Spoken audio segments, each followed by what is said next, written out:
দক্ষিণ খালমাৰাত আৰক্ষীৰ উদ্যোগত বাইক ৰেলী।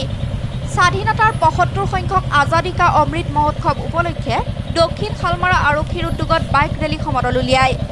দক্ষিণ খালমাৰা থানা কাৰ্যালয়ৰ পৰা আৰম্ভ হোৱা বাইক ৰেলী সমদলটোৱে দক্ষিণ খালমাৰাৰ পৰা টুমনি পাটাৰকাটা মনিৰচৰ খালমাৰা বালাডুবা চেবলতাৰী হৈ খালকাটা ফকীৰগঞ্জলৈ গৈ পুনৰ দক্ষিণ খালমাৰা থানাত আহি অন্ত পৰে। ভাৰতৰ জাতীয় তিৰংগা পতাকালৈ দক্ষিণ খালমাৰাৰ বিভিন্ন এলেকায়েদি বাইক ৰেলী সমদলটোৱে ঘৰ ঘৰ তিৰংগা অহা ১৩ৰ পৰা ১৫ আগষ্টলৈ সকলোকে পতাকা উৰুৱাই ৰখাৰ সজাগ কৰাৰ উদ্দেশ্যে আজি এই বাইক ৰেলী ওলোৱা হয় বুলি জানিবলৈ দিয়ে আৰক্ষী ভাৰপ্ৰাপ্ত বিষয়া ঋতুপৰ্ণ বনিয়াই।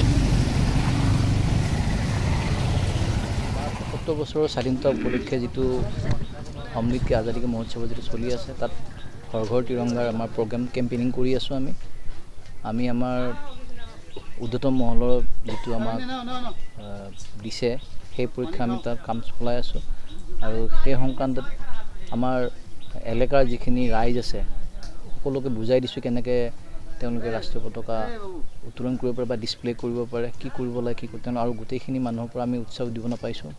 আমি সজাগতা সভাও পাতিছোঁ, তাতো তেওঁলোকক বুজাই দিয়া হৈছে আৰু গোটেই মানুহবিলাকৰ আমি উৎসাহ উদ্দীপনা পাই আছোঁ বৰ্তমানলৈকে।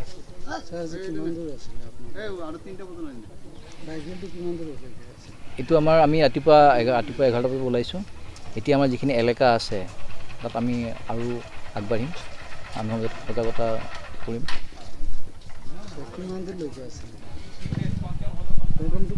এইটো প্ৰগ্ৰেম ফকীৰগঞ্জলৈকে আছে।